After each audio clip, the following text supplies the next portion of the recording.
चाचा फाटक पे जाए क्या? फाटक सीधे पहुंच जाइए। फाटक पे जाना है, फाटक पे।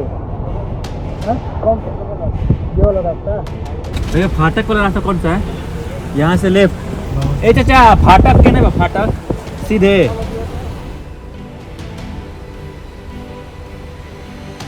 नमस्कार, हम गाजीपुर के मोहम्मदाबाद में फाटक पर पहुंच गए हैं। फाटक जो कि मुख्तार अंसारी का घर है। पूरे गाजीपुर में, गांव में या शहर में किसी से पूछिए कि हमको फाटक पर जाना है तो लोग सीधे यहाँ का पता बताते हैं। फाटक का मतलब है कि मुख्तार अंसारी का घर, और यहीं पर रहते हैं गाजीपुर के सांसद और इस समय सपा से चुनाव लड़ रहे अफजाल अंसारी, जो कि मुख्तार अंसारी के बड़े भाई हैं। तो आइए अंदर चलते हैं, उनसे तमाम मुद्दों पर बातचीत करते हैं। तमाम सवाल होंगे, कुछ नरम भी होंगे, कुछ गर्म भी होंगे। तो आइए बातचीत करते हैं। मिले मुलायम कांशीराम, हवा में उड़ गए जय श्री राम। मेरे ऊपर 2 मई 1991 को हमला हुआ। मेरी गाड़ी में बैठे हुए 4 लोग गोलियों से भून दिए गए। वो जितना मनोज सिन्हा की आरती उतारे, ये उम्र भर लड़ते रहे, हर साल लड़ते रहे, हर साल इनको हरा देंगे और 1, 1.5, 2 लाख 2.5 लाख वोट से हरा देंगे। हमसे चुनाव लड़ करके हार के जम्मू कश्मीर के एलजी हो गए। अब मुख्तार के बेटे अब्बास से चुनाव लड़ करके बिहार के राज्यपाल बन गए फागू चौहान। मुख्तार की कुर्बानी रायगा नहीं जाएगी, पूरा परिवार तो इस लड़ाई में अगर वक्त आया तो शहीद होना मंजूर कर लेगा, लेकिन जुल्मियों की व्यवस्था को स्वीकार नहीं करेगा। पानी का जहाज बताते हैं लोग कि डूबने लगता है तो चुहवा पहले कूद जाते हैं तो पनिया में। तो मोदी की सरकार का जहाज डूबने जा रहा है। इस वक्त हमारे साथ गाजीपुर के मौजूदा सांसद और सपा के टिकट पर एक बार फिर से चुनावी ताल ठोक रहे अफजाल अंसारी हमारे साथ हैं। सर, स्वागत है आपका। बहुत बहुत धन्यवाद। सर, पहला ऐसा चुनाव है ये जब मुख्तार अंसारी नहीं है, तो ऐसे में ये समय और ये चुनाव कितना कठिन है आपके लिए? आज वो नहीं है और जनता में आपको दिखाई दे रहा है कि ये क्या हुआ। जिसे हम बाहुबली कहते थे, जिसके लिए हम जो जनता को परोसते थे, वो एक से एक झूठी और गंदी कहानी थी। और आज क्या हुआ, जो पूरे देश के पैमाने पे, उत्तर प्रदेश में खास तौर से और बिहार में उनकी मौत हो जाने के बाद जो आम जनता में उनके लिए गम और गुस्सा देखने को मिला जी। उसकी कोई मिसाल नहीं मिलेगी। अब तो वो दुनिया से जा चुके हैं। आपके चैनल ने देखा या नहीं देखा, आपके कैमरे ने देखा या नहीं देखा, लेकिन दुनिया ने और इंटरनेशनल, नेशनल और लोकल सभी चैनलों ने और उनके कैमरों ने देखा कि हमारे समाज की जो मान्यता है कि व्यक्ति जो आया है उसे जाना है, और अंतिम सफर पे जाने वाले व्यक्ति के उस जनाजे में, उस शव यात्रा में जो उसकी इस दुनिया में कमाई है, वो कमाई दिखाई देती है। तो मुख्तार अंसारी की जो कमाई उनकी अंतिम यात्रा में दिखाई दी, उसको देख के आप लोग भौचक्का हैं। अब आप यहाँ के चुनाव की स्थिति को गांवों में जाके पता करो। कुछ चुनिंदा लोग जो भक्त कहे जा रहे हैं, वो चाहे जो कह दें, आम आदमी दुखी है। और इसको आप चुनाव से अगर जोड़ रहे हो, तो चुनाव में जो आपको निराशा दिख रही भारतीय जनता पार्टी के कैंपों में, तो उनको जीवन प्रदान करने के लिए कि देखो अब तो मुख्तार थे तब न जीत जाते थे, अब तो मुख्तार नहीं है, तो कहाँ सारे बूथ और सारे जनता का वोट उनके भय से उनके पक्ष में, उनके परिवार के पक्ष में जाएगा। इस सवाल के पीछे यही तथ्य है। इसलिए थोड़ा लंबा जवाब हो गया, लेकिन मैं बता दूं कि मुख्तार को तो षड्यंत्र से इस सरकार ने, इसकी मशीनरी ने बहुत ही कायरतापूर्ण तरीका इस्तेमाल करके और उनकी जान तो ले ली। जब तक वो जीवित रहा तब तक इनकी सरकार को मोदी जी उसके खिलाफ वोट मांगने आए थे। मोदी जी मऊ आए थे अब मुख्तार अंसारी जेल में था 700 किलोमीटर दूर, और उसके बाद भी जनता ने ठुकरा दिया था और मुख्तार अंसारी जीत गए। मुख्तार अंसारी की रूह है, मुख्तार अंसारी की यादें हैं, और गरीब उसका जो मुख्तार का रिश्ता था उसे भूलने को तैयार नहीं है। परिणाम देखिएगा गाजीपुर का, होने दीजिए चुनाव। मुख्तार अंसारी नहीं है, कुछ दिन के लिए खुश कर लीजिए उन लोगों को, लेकिन परिणाम देखिएगा। भारतीय जनता पार्टी मुख्य लड़ाई में रह जाए, इसका प्रयास करे। सर, मुख्तार अंसारी के बड़ा भाई होना अपने आप में एक फायदा भी है और उसका एक नुकसान भी होता है। कुछ सियासी नुकसान कह सकते हैं। कुछ लोग आपके ऊपर माफिया का टैग लगाते हैं, लगा तो दिए कि जेल भिजवा दिए, क्या सजा करा दिए, और अभी टिकट वो कटवा रहे हैं सब। मुख्तार अंसारी और हमारे बारे में आप पढ़ के आए होंगे तो आपको पता होगा। हमसे 10 साल छोटा है उम्र में मुख्तार अंसारी, मेरा छोटा भाई है। हम 3 भाई हैं जी। और इस अंसारी परिवार की कहानी न मुख्तार अंसारी से शुरू होती है, न अफजाल अंसारी से शुरू होती है, दादाजी से होती है। न हमारे बड़े भाई सिबगतुल्ला अंसारी साहब के, वो भी विधायक रहे हैं। हम भी 5 बार, हमारे बड़े भाई भी 2 बार, मुख्तार अंसारी भी मऊ जनपद से जाके 5 बार जी। हमारा बड़े भाई साहब का बेटा भतीजा इस समय भी विधायक है। मुख्तार अंसारी का बेटा अब्बास अंसारी इस समय भी मऊ क्षेत्र से विधायक है। ये इतिहास यहां से शुरू नहीं है, ये तो आज के दौर की इस कड़ी, मौजूदा कड़ी है। इसका इतिहास शुरू होता है जब देश स्वतंत्र, देश गुलाम था और देश को स्वतंत्र कराने का संग्राम था। पूरे देश में ब्रिटिश हुकूमत के खिलाफ बगावत थी, और उस बगावत के दौर में हमारे पूर्वजों ने जो देश की आजादी की लड़ाई में योगदान दिया, कुर्बानियां दी, जेल गए, कोड़े खाए, सजाएं ली, कुर्बानियां दी, और ये नहीं कि उनका इतिहास कहीं खोजने से नहीं मिलेगा। आप छुपा दो, आप मत पढ़ो, लेकिन हमारे पूर्वजों में डॉक्टर M.A. अंसारी साहब इंडियन नेशनल कांग्रेस के प्रेसिडेंट थे 1926-27 में।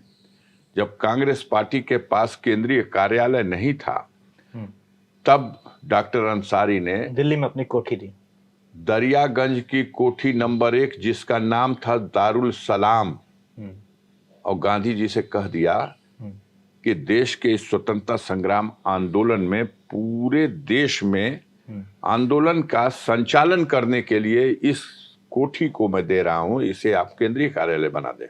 ये तो सिलसिला चल रहा है। देश की आजादी की लड़ाई जो हुई, उस समय जो योगदान रहा, पूरे क्षेत्र की जनता ये मानती है कि यह परिवार देश के लिए लड़ने, मरने, मिटने और कुर्बानी देने वालों का परिवार है। सर, हाँ, आपके जवाब से एक सवाल आता है। वो सवाल ये है कि आपका जो परिवार है वो कांग्रेस पार्टी में भी था पहले, ठीक है, सोशलिस्ट पार्टी में भी था, कांग्रेस पार्टी, हाँ। 3 ठो पार्टियां थी, कम्युनिस्ट, सोशलिस्ट और कांग्रेस, ठीक है। आप तीनों पार्टी में थे। अभी मौजूदा बीएसपी के सांसद हैं, हाँ, सपा के टिकट पे आप चुनाव लड़ रहे हैं, हाँ। तो अगर कोई ये पूछे कि आप ये आपके परिवार की विचारधारा क्या है, तो हम क्या कहेंगे, किस पार्टी से जुड़े? ये बहन जी से पूछिए। आखिर जब कोई पार्टी विरोधी कार्य में लिप्त हो जाता है तो पार्टी की तरफ से तो उस पर एक्शन होता है। आप बताइए, आप दिल से क्या है, कांग्रेसी हैं कि सपाई हैं? मैं दिल से गरीबों का समर्थक और गरीबों की लड़ाई लड़ने वाला, और मेरे पिता ने मुझे यही शिक्षा दी कि कमजोर और समाज के गरीब और सताए हुए लोगों की मदद करना ही आज पार्टियों का रजिस्ट्रेशन है। हमारी लड़ाई, हम तो सन 1975 में कॉमरेड सरजू पांडे को अपना आदर्श मानकर, अपना गुरु मानकर के राजनीति शुरू की। इतिहास पूरा पढ़िएगा मेरा। 85 में चुनाव लड़ा हूं तो लाल झंडा कम्युनिस्ट पार्टी के सिंबल से लड़ा, और 85 में और 85 के बाद 4 चुनाव लगातार, 4, यहां तक कि 1993 का वो चुनाव जब सपा बसपा का गठबंधन हो गया था, मिले मुलायम कांशीराम, हवा में उड़ गए जय श्री राम, तो दोनों नेता भी यहां अपना कैंडिडेट मिलके लड़ाए थे, परशुराम यादव को। लेकिन मोहम्मदाबाद क्षेत्र की गरीब महान जनता ने भारी बहुमत से, जितना वोट उनको मिला था उससे ज्यादा मार्जिन से मैं चुनाव यहां जीता था। तो मेरा असली मकसद तो ये है, ये सामंतवादियों का क्षेत्र है जहां गरीबों को सताया जाता है, पूरे उनके जुल्म, जाति, अत्याचार, आए दिन उनकी इज्जत आबरू लूटना, उनकी जगह जमीन पे कब्जा करना, उनको मत देने से रोक देना, रोज उनके साथ। इतिहास पढ़ो जाके, क्या घटना हुई थी 1975 में जब शेरपुर में 400 घर की हरिजन बस्ती जला दी गई। इतिहास पढ़िए 1990 में क्या हुआ था जब माननीय कांशीराम ने नारा दिया था कि आरक्षण के समर्थन में रैली करो। तो गाजीपुर के जोगा मुसाहिब गांव में बहुजन समाज पार्टी के जिला अध्यक्ष राम जन्म जी मीटिंग करने गए थे और उनकी मीटिंग पर सामंतवादियों ने हमला किया। उसमें 4 गरीब चमार भाइयों की हत्या करके गंगहर नदी में फेंक दिया। मैं तो कम्युनिस्ट पार्टी का विधायक था। अब आप उस दिन नहीं सवाल करने आए कि आप कम्युनिस्ट पार्टी के विधायक हो और आप जोगा में आकर के सामंतवादियों से बहुजन समाज पार्टी की सभा के लिए लड़ रहे हो। मैंने तो जीवन को जोखिम में डाल दिया, परिणाम भी हुआ। 1990 में ये घटना घटी। मैंने जोगा मुसाहिब के कांड को गरीबों की कतार में खड़े होकर के उस गांव से लेकर के और सदन तक लड़ने का काम किया। मेरे ऊपर 2 मई 1991 को हमला हुआ। मेरी गाड़ी में बैठे हुए 4 लोग गोलियों से भून दिए गए। इस कहानी को छुपा दिया जाता है। छुपाइए आप। हम तो हमेशा सामंतवादी, पूंजीवादी, सांप्रदायिक ताकतें जो इस देश को आजाद होने के बाद भी गरीबों को सम्मान देने के लिए, गरीबों को सम्मान के साथ समाज में जीने का अधिकार नहीं देना चाहती हैं, उनसे बधुआ मजदूरी कराना चाहती हैं। जब इस क्षेत्र में 25 बोझ में 1 बोझ कटिया मिलती थी तो अफजाल अंसारी ने मजदूरों की हड़ताल कराई थी और 25 बोझ में 18 बोझ, अब 18 बोझ मिलता रहा और फिर हड़ताल कराया तो 25 बोझ में 16 बोझ और आज 12 बोझ में 1 बोझ। मैं तो गरीब मजदूरों की लड़ाई लड़ता आया हूं, उनके मान सम्मान की लड़ता आया हूं। नई पीढ़ी आपसे पूछे कि अफजाल दादाजी या फिर अफजाल चाचा जी, आप तमाम पार्टियों में रहे हैं, अच्छी पार्टी कौन सी है जो भारत के विकास में बढ़िया काम कर रही है? तो देखिए, भारतीय जनता पार्टी पार्टी नहीं है, सुसंगठित अपराधियों का एक गिरोह है। जो पार्टी देश के संविधान को मानती हो और कानून व्यवस्था में विश्वास रखती हो, आप कोई भी पार्टी ऐसी नहीं है कि जो आसाम से लेकर और कश्मीर और कन्याकुमारी और कच्छ तक हर जगह उसका अस्तित्व हो। उत्तर प्रदेश की राजनीति की जहां तक बात करते हैं, जब कम्युनिस्ट पार्टी का लाल परचम लेके खड़े हुए थे तब उन दिनों बहुजन समाज पार्टी और समाजवादी पार्टी का जन्म भी नहीं हुआ था। समझ गए जी। 84 में तो मान्यवर कांशीराम ने पार्टी का गठन किया और मैं उत्तर प्रदेश की विधानसभा में सदस्य बन चुका था। हालात के हिसाब से, परिस्थितियों के हिसाब से गोदी मीडिया और देश के पूंजीपति चाहते हैं कि अफजाल अंसारी चुनाव मत लड़ा, छोड़ दो, साधु बाबा हो जा। लड़ी हाँ तो अपना सिटिया पे तो जो परिणाम देवे करी हाँ, आस पास के पूर्वांचल के पूरे इलाके में भी परिणाम बदल देंगे। बगले में तो मोदी बाणा है, ये बनारस है, गाजीपुर है। काहे नहीं खद्धा हमारा बनारस का गाजीपुर पे, काहे नहीं मारता है? गाजीपुर धा हमारे ला बनारस पे। हाँ, हम कल जब गाजीपुर आईनी लोग से बात करनी तो एगो माफिया वाला जो टैग लगल बा, जो रउआ विरोधी पार्टी के जे प्रत्याशी बा उनको पर टैग लगल बा। लोग हमसे कहें कि इस बार का गाजीपुर चुनाव जो है वो नकल माफिया वर्सेस असल माफिया है। अब आप लोग जितना गाली बक लीजिए, नहीं हम 4 पहली तारीख को वोट देगी जनता और 4 तारीख को गिना जाएगा।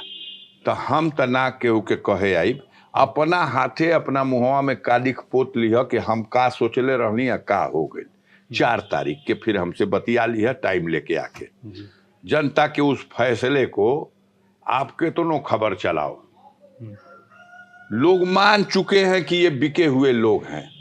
सर गाजीपुर में जो चुनाव है वो किस मुद्दे पे लड़ा जा रहा है? आपने गाजीपुर के लिए अभी तक आप क्या मुद्दा विकास कार्य बनाइए किए? विकास। जी, विकास कार्य अभी तक- गाजीपुर में ये मुद्दा बना हुआ है कि 4 लाख करोड़ की BSNL भारत सरकार की जो संचार व्यवस्था थी, जब इस संस्था का मंत्री था मनोज सिन्हा, तब इस संस्था को एक प्राइवेट संस्था जो जियो लेकर के आया, अंबानी, उसको आकाश की बुलंदियों में पहुंचा दिया और BSNL 4 लाख करोड़ रुपया भारत सरकार का भट्टा बैठा दिया।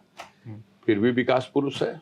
1984 में आए मनोज सिन्हा चुनाव लड़ने गाजीपुर, इस धरती पे हमारे 7वें, 84 से आज तक 10 चुनाव लड़े हैं। कॉलेज वाला चुनाव नहीं गिनना है, उसको गिनेंगे तो 4 चुनाव कॉलेज में भी लड़े हैं। अच्छा, 3 टाइम हारे हैं, तब चौथी बार जीते हैं। और गाजीपुर की धरती पर 10 बार लोकसभा का चुनाव लड़े हैं, 7 बार हारे हैं, खारिज कर दिया है जनता ने। 2004 में भेंट हो गई हमसे, वो मैं बता चुका हूं। सिन्हा जी को 1,88,000 और उमा शंकर कुशवाहा बसपा से लड़े तो 1,85,000, दोनों के बीच में 3,000 का अंतर था। और गाजीपुर की जनता ने हमारे खाते में डाला 4,17,000, 2,27,000 से हराया था गाजीपुर में। हाँ, अब उसके बाद जो 2014 में श्रीमान जीत गए हैं, उसका भी इतिहास सुन लीजिए। मैं ही उसका कारण हूं। अच्छा, आपने जितवाया? 100%। हमारे फैसले ने, गलत फैसले ने जिता दिया। मनोज सिन्हा भाजपा से फिर कैंडिडेट आए और उन दिनों उनका मुकाबला करने के लिए समाजवादी पार्टी ने श्रीमती शिव कन्या को टिकट दिया। 2014 में तो यही हुआ था। और बहुजन समाज पार्टी ने KN यादव को, कैलाश नाथ यादव पूर्व मंत्री और सांसद भी रह चुके हैं चंदौली से, उनको KN यादव को टिकट बसपा ने दिया। 2,41,000 वोट वो पाए। और जो शिव कन्या थी, समाजवादी पार्टी से थी, उसे 2,74,000 वोट मिला। और श्री मनोज सिन्हा विकास पुरुष 3,06,000 वोट पाए। 30,000 वोट 31 भी हो सकता है। चुनाव जीत गए। अब पूछिए आपने कैसे जिता दिया? हम समर्थन थोड़े किया। हमने यहां पर एक गलत फैसला लिया और हमने यहां ला करके DP यादव को, कौमी एकता दल उस वक्त हमने बना रखा था, तो कौमी एकता दल के समर्थन से DP यादव को गाजीपुर में चुनाव लड़ा दिया और 76,000 वोट DP यादव पा गए। अब 30,000 की जीत और 76,000 DP यादव का खाता। अब जोड़िए घटाइए इसको। बच्चा बच्चा जानता है कि अगर मैंने कैंडिडेट न दिया होता, मनोज सिन्हा ने जीतते, 50,000 वोट से हारते। ये उम्र भर लड़ते रहे, हर साल लड़ते रहे, हर साल इनको हरा देंगे और 1, 1.5, 2 लाख, 2.5 लाख वोट से हरा देंगे हर बार। कोई समीकरण नहीं है उनका चुनाव लड़ने का। और चुने हुए कुछ जातवादी लोग, उस मानसिकता के लोग, वो जितना मनोज सिन्हा की आरती उतारे, धरातल पर आम जनता में उनके लिए कुछ नहीं है। अब्बास अंसारी जो आपके भतीजे हैं, वो भी राजभर जी के पार्टी से विधायक हैं, तो सर उन्हें हम किस में माने? इंडिया गठबंधन में माने या एनडीए का माने? आप अब्बास अंसारी तब चुनाव लड़ने आए जब मुख्तार अंसारी के लिए जो सिटिंग MLA थे मऊ विधानसभा क्षेत्र से, उनका टिकट कंफर्म करने के अतिरिक्त फैसला आया बसपा से और भीम राजभर को, जो प्रदेश के अध्यक्ष थे, वहां कैंडिडेट डिक्लेयर कर दिया गया। ये सूचना जब उनको मिली कि बहन जी ने वहां टिकट दे दिया भीम राजभर को, मुख्तार अंसारी ने मना कर दिया कि अब हम इस बार चुनाव नहीं लड़ेंगे। नहीं लड़े, पर्चा नहीं भरे हैं, पता करिएगा। अब्बास अंसारी उससे पहले भी चुनाव लड़ चुका था और बहुजन समाज पार्टी के ही सिंबल पर घोसी से चुनाव लड़ चुका था। हम लोगों से जो चुनाव लड़ता है, हमसे, हमारे बच्चों से ना, उसकी कुंडली खुल जाती है। हमसे चुनाव लड़ करके हार के जम्मू कश्मीर के एलजी हो गए। अब मुख्तार के बेटे अब्बास से चुनाव लड़ करके बिहार के राज्यपाल बन गए फागू चौहान। जो लोग सामने एक बार मुकाबले में आ गए, धूल लग भी गई तो पद बहुत बड़ा बड़ा मिलता है। तो खैर वो दूर की बात है। अब्बास अंसारी जनता में लोकप्रिय है, और आप ये सुन लीजिए, जो जनता में लोकप्रिय है, पार्टी भी, जो भी राजनीतिक दल है, ऐसे लोगों की कदर करता है और उनको अवसर देता है, और वो भी उसके हिसाब से टिकट मिलता है, चुनाव लड़ते हैं। पिछली बार वो गठबंधन था भारतीय समाज पार्टी का और सपा का, तो गठबंधन के कैंडिडेट रहे, छड़ी का निशान था।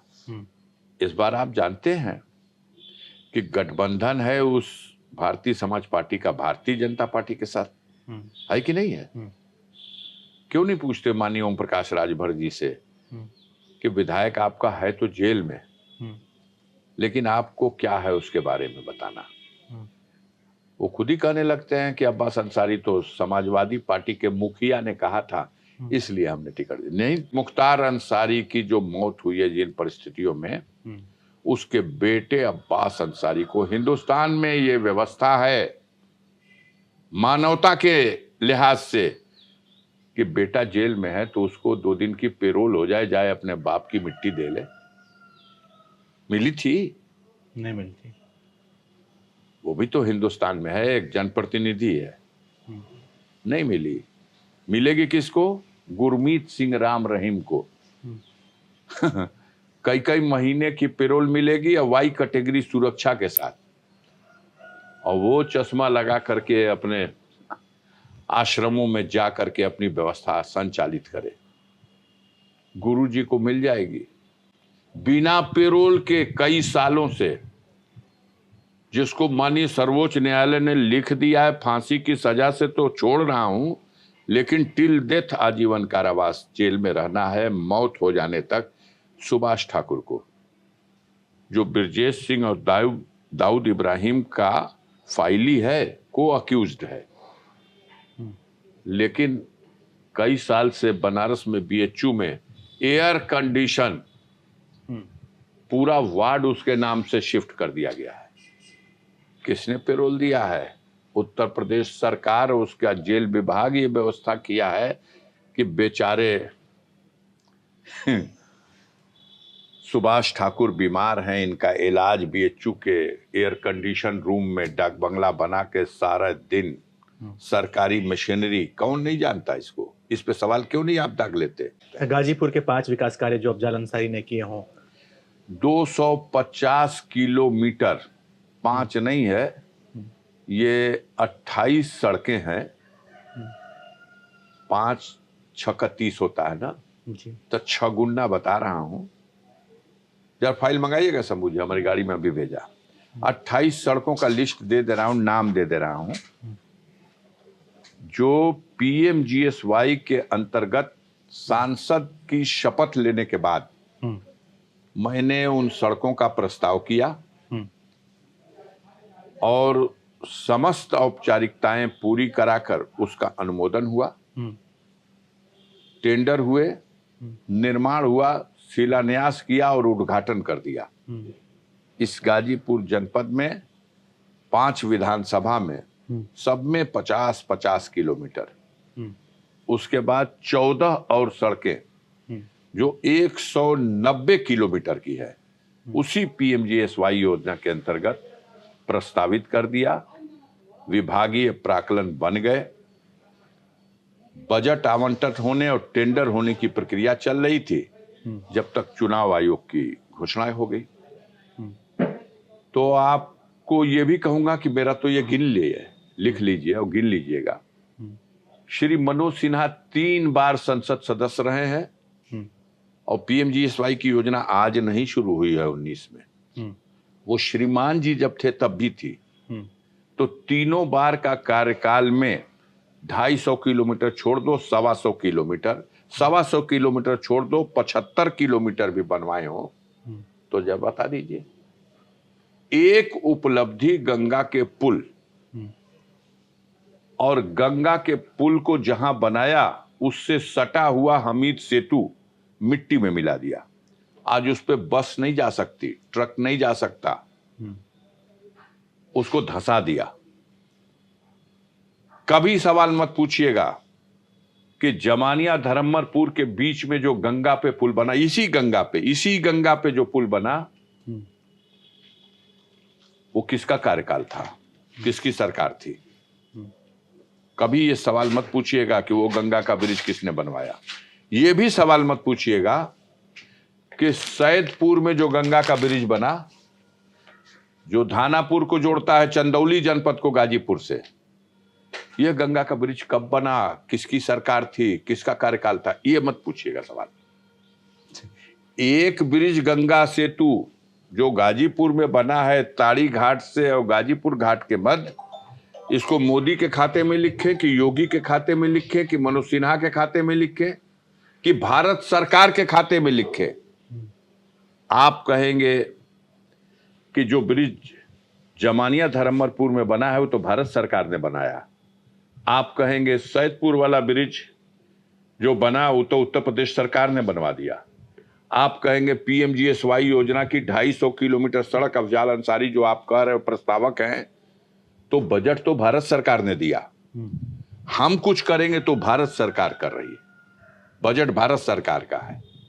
और सिन्हा जी कुछ किए हैं तो क्या इसका पैसा चीन से आया है, कहां से आया, कि अपने घर से आया है उनके। ये वो 24 सड़कें हैं जो 193 किलोमीटर की हैं, और ये वो 38 सड़कें हैं जो 268 किलोमीटर की हैं। 198 करोड़ रुपए से ये बनी है। ये गाजीपुर है, ये 2019 के बाद है, लेकिन पैसा भारत सरकार का है। ये नहीं है कि हम अपने बाप के घर से बनवाए हैं। वो लोग जो कुछ बनवाते हैं वो अपने बाप के घर से बनवाते हैं, वो लोग पैसा भारत सरकार का नहीं लगाते। इस बार BSP और समाजवादी पार्टी दोनों अलग चुनाव लड़ रही है, इसका कुछ असर पड़ेगा, कुछ अलग समीकरण बनेगा गाजीपुर में, ऐसा कुछ लगता है आपको? अब उसका समीकरण हो सकता है कि ऐसा बन जाए कि भारतीय जनता पार्टी तीसरे नंबर पे चली जाए। तैजुब की बात नहीं है। आप घबराएंगे कि इतनी मजबूत भारतीय जनता पार्टी, गाजीपुर का बच्चा भाजपाई, कुछ दिनों पहले तक जब तक कैंडिडेट नहीं था, जब पूछा जाता था, आपके जैसे पत्रकार पूछते थे कि भाई कार्यालय का उद्घाटन हो रहा है, प्रत्याशी कौन है, तो भाजपा के नेता यहाँ जवाब देते थे और मीडिया में चलता था, कमल का फूल हमारा प्रत्याशी है। गाजीपुर की जनता कमल के फूल को ही अपना प्रत्याशी मानती है। तब भी मैंने कहा था और आज भी आपसे कह रहा हूं, कमल का इतिहास गाजीपुर जनपद में मत इस इतिहास पे चुरुगिए।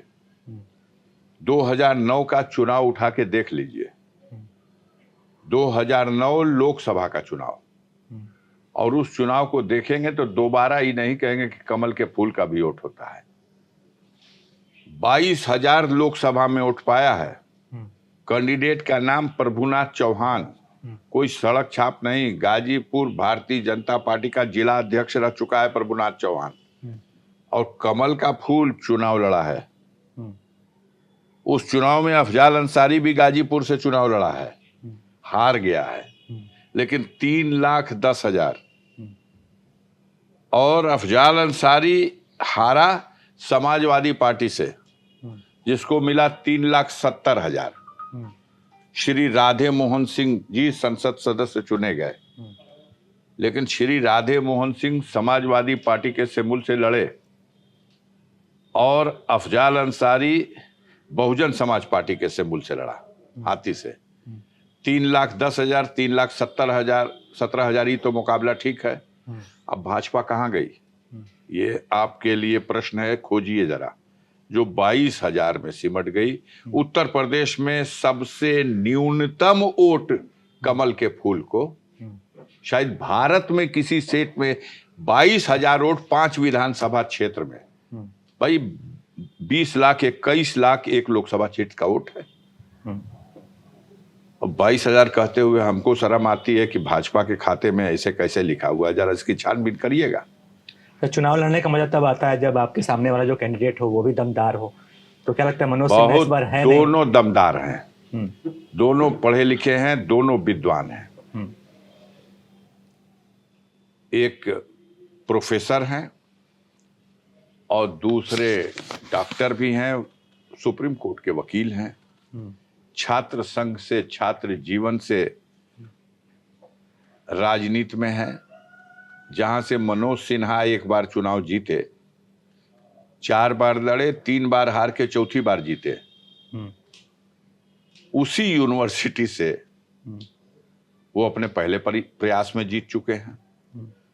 तो इससे तो अंदाज लगता है उसके कद का, औकात का। रोचक मुकाबला है, ऐसा नहीं है। फैसला तो जनता को देना है और प्रत्याशियों में कोई कमी नहीं है। ये भारतीय जनता पार्टी के लोग, उनके कार्यकर्ता पता नहीं क्यों कुंठा से ग्रसित हैं कि भैया जे एको बेर प्रधानियों निखे लड़ल, सिन्हा जी को वही के टिकट दिवावे के रहे। ये तो कहते हैं लोग, जा तनी खैरियत पूछा। उनके गांवों में प्रधान हमारा है। उस गांव में, जिस गांव के वो व्यक्ति हैं, उस गांव में प्रधान अफजाल अंसारी का है, हमारी पार्टी का है। क्षेत्र पंचायत का सदस्य हमारा है। हाँ, उनके साथ क्या क्या उपलब्धियां जुड़ी हुई हैं। जरा शिक्षक हैं और शिक्षा जगत में बहुत नेकनामी और बदनामी गाजीपुर की जो है, उससे उनका इतिहास जुड़ा हुआ है और बहुत कुछ है। अभी पर्चा भर लेंगे तब बताएंगे। ठीक है, अभी नहीं बताएंगे। गाजीपुर की जनता के लिए कुछ अगर आप कहना चाहें हमारे माध्यम से। गाजीपुर की जनता के लिए आपके माध्यम से यही कहना चाहते हैं कि आप सब जागरूक नागरिक हो। मेरे लिए ये विपरीत परिस्थितियां हैं। जरूर एक भाई को तो निर्दयता पूर्वक साजिश करके जेल में बंद करके जहर दे के मार डाला गया, लेकिन गाजीपुर के लाखों लाख नौजवान आज उस भाई की भूमिका निभाने के लिए अफजाल अंसारी के साथ खड़े हैं। और मैं भी वचन देता हूं कि जीवन की अंतिम सांस तक गाजीपुर के गरीबों का साथ देता रहूंगा। मेरे परिवार में, मेरे वंश में एक व्यक्ति भी होगा तो जुल्म के खिलाफ लड़ी जा रही इस लड़ाई में हमारा परिवार पीछे नहीं हटेगा। सर, कई बार होता है ना कि किसी को देखते हैं तो हम ये कहते हैं कि यार ये आदमी बड़ा अच्छा है, नेता भी बहुत बढ़िया है, लेकिन गलत पार्टी में है। तो किसी भाजपा नेता को देख के आपके मन में ऐसा ख्याल आता है कि हाँ यार नेता तो अच्छा है लेकिन पार्टी गलत है? अब ऐसा तो सिर्फ हम कह सकते हैं संजीव बालियान को देख करके, क्योंकि वहां वोट भी पड़ गया है। अब इसका कोई असर नहीं आएगा, लेकिन संजीव बालियान साहब हमारे, पता नहीं वो कितना आगे उनकी आत्मा में बल है वो सच बोल सके, लेकिन इस गाजीपुर में 2022 में विधानसभा का चुनाव हो रहा था तो भारतीय जनता पार्टी की तरफ से उनको यहाँ का प्रभारी नियुक्त किया गया था। तो उस दौरान 22 दिन तक वो गाजीपुर में रहे और यहाँ की 7 विधानसभा क्षेत्र का संचालन किए। 7 विधानसभाओं का टिकट माननीय मनोज सिन्हा की कृपा से उनकी इच्छा के अनुसार बांटा गया था। और सिन्हा जी ने जिम्मेदारी भी ली थी कि मैं भले जम्मू कश्मीर का राज्यपाल हूं, लेकिन जितने दिन ये चुनाव चलेगा मैं किसी बहाने से बनारस में रुक जाऊंगा और रोज कोई दिन महादेवा बाबा की दर्शन करने के लिए, कोई दिन दुर्गा मैया के मंदिर में दर्शन करने के लिए, कोई दिन भगवती माई के दरबार में दर्शन करने के लिए, किसी न किसी बहाने से देवी देवताओं का दर्शन मैं गाजीपुर में चक्रमण करता रहूंगा। अशोक वाला जो बड़ा सा बोर्ड लगा है इस पे पर्दा डाल दिया जाएगा और हम अपने 7 कैंडिडेट जिता लेंगे। सपना दिखा दिया था योगी को भी, मोदी को भी, और उसी में संजीव बालियान की ड्यूटी लगी थी। परिणाम क्या आया उसको बताने की जरूरत नहीं है, 7 में 0। तो हमारी मुलाकात हुई पार्लियामेंट में संजीव बालियान साहब से। उन्होंने खुद मुझे बुला के कहा कि देखिए मैं आपके क्षेत्र में पार्टी की तरफ से भेजा गया था और चुनाव परिणाम आने से पहले मैंने पार्टी के नेतृत्व को अपनी रिपोर्ट दे दी थी और आप लोगों के बारे में जो गलतफहमियां पैदा की गई हैं, हमको वहां जाने से पहले जो ब्रीफिंग की गई थी कि कैसा वो क्षेत्र है, मैं तो वहां जाके दंग रह गया। अधिकांश हिंदू धर्म के मानने वाले लोग तो आपके पक्ष में हैं और यहाँ इस तरह का लोगों के मन विचार में भर दिया गया है कि मेरा नेतृत्व भी गुमराह था। लेकिन मैंने रिजल्ट आने से पहले अपने नेतृत्व को बता दिया था। तो मुझे उस दिन लगा था कि इस कतार में भी कोई सच बोलने वाला नेता है। खुद बुला के, हमारी परिचय भी नहीं था, सलाम दुआ भी जिंदगी में कभी नहीं थी। कभी मौका मिला तो पूछ लेना, पता नहीं कितना आत्मा में बल है वो इस बात को स्वीकार करें। लेकिन यही वो बात है जो शब्द, एक एक शब्द हमने आपसे कहे। तो ऐसे लोग जो जमात कतार में कहीं अगर सच बोल सकते हैं तो मैं सच बोलने वालों की कदर कर सकता हूं। आज के युवाओं के लिए जो राजनीति में आना चाहते हैं, उन्हें अपना आदर्श किसे बनाना चाहिए? आपका आदर्श कौन है राजनीति में, जिससे हम नहीं, राजनीति में ये कोई, देखिए, किसी को आदर्श बनाने की जरूरत नहीं है। वो खुद समाज में जो जनता है उसके बीच में अपने लिए भरोसा और विश्वास पैदा कर लें। दो ही रास्ते हैं राजनीति करने के। एक तो आप समाज में जनता के बेपरवाह होकर के सीधे बड़े बड़े राजनीतिक दलों के बड़े बड़े नेताओं का दरबार करें, उनकी जी हुजूरी में लग जाएं और उनकी कृपा से, जैसे टिकट अभी आ गया, उनकी कृपा से टिकट लेके आ जाएं। प्रायः ऐसा होता है कि इस तरह से ऊपर से थोपे गए कैंडिडेटों को, जैसा गाजीपुर और जौनपुर उदाहरण है, देखिएगा दोनों का परिणाम, थोपे गए लोगों को जनता तो खारिज कर देती है। सबसे उचित रास्ता यह होता है कि जनता के बीच में रह करके उनकी खुशी और गमी में सम्मिलित होकर के उनका विश्वास जीतिए। जब यहां विश्वास दिखाई देने लगे तब कहीं लाइन लगाइए, तब कोई परिणाम आ सकता है। अगर सुप्रीम कोर्ट का निर्णय आपके खिलाफ आ जाए अब अगर सुप्रीम कोर्ट का निर्णय हो जाए, अभी हम जा रहे हैं, मेरी गाड़ी एक्सीडेंट होके मर जाए, कितना अच्छा होगा। नहीं, बिल्कुल तो अच्छा ऐसे सारे सपनों में लोगों को जीने दीजिए। हम लोग संविधान को मानने वाले हैं और कानून के रास्ते से अपने बचाव करने का प्रयास करने में अपना कल्याण समझते हैं। बाकी कोई सपनों में जीना चाहे, कितने लोग दुआ मांगते हैं कि गड़िए पेड़वा में लड़ जीत, लेकिन वो मांगा करें। उनके मांगने से नहीं, हजारों लाखों करोड़ों लोग हैं जो दुआ करते हैं कि भैया हर आफत बलाए से इनका रक्षा हो। तो अफजाल अंसारी नहीं, भारतीय जनता पार्टी के कुकर्मों की वजह से ऐसा माहौल बन चुका है कि मेरे परिवार से या इस कतार से इस समय, चूंकि परिवार के प्रति अत्यधिक सहानुभूति है, कोई भी चुनाव के मैदान में आ जाएगा। भारतीय जनता पार्टी कई लाख से हारेगी, इसकी 4 तारीख के बाद हमसे बात जरूर करिएगा, एक बार समय लेकर के देख लीजिएगा। आपको, मैं जादूगर थोड़े हूं कि मैं ही लड़ूंगा, हमेशा हम ही रहेंगे। मैं अपना अंतिम चुनाव लड़ रहा हूं, इसके बाद कोशिश करूंगा रिटायर हो जाऊं। अच्छा, विरासत सौंपी जा रही है। बड़े भाई ने अपने बेटे को सौंप दिया, छोटे भाई ने भी अपने बेटे को सौंप दिया। मेरे पास 3 ठो बेटी हैं, सब 2 बेटियों की शादी हो गई, एक बाकी है। समय आ जाएगा मैं भी अपनी विरासत सौंप दूंगा। बड़ा इशारा है ये। अरे तो आपसे बात हो रही है तो मैं खुल के बात करता हूँ, पर्दे में छुपा के क्यों बात करता हूँ, करूंगा। आवश्यकता होगी मैं भी विरासत सौंप दूंगा। उनकी धड़कनें बढ़ जाएंगी, धुकधुकी जो लगी हुई है इसी सपने में जीने वाले लोगों की। कहीं जा रहे, घूम रहे हैं लोग, जनता कोई रिस्पांस दे रही है? कोई रिस्पांस नहीं है। रोज पूछा जा रहा है जम्मू से आज फलाना मिला कि नहीं मिला ना, वो तो कहा था कि बीमार हैं।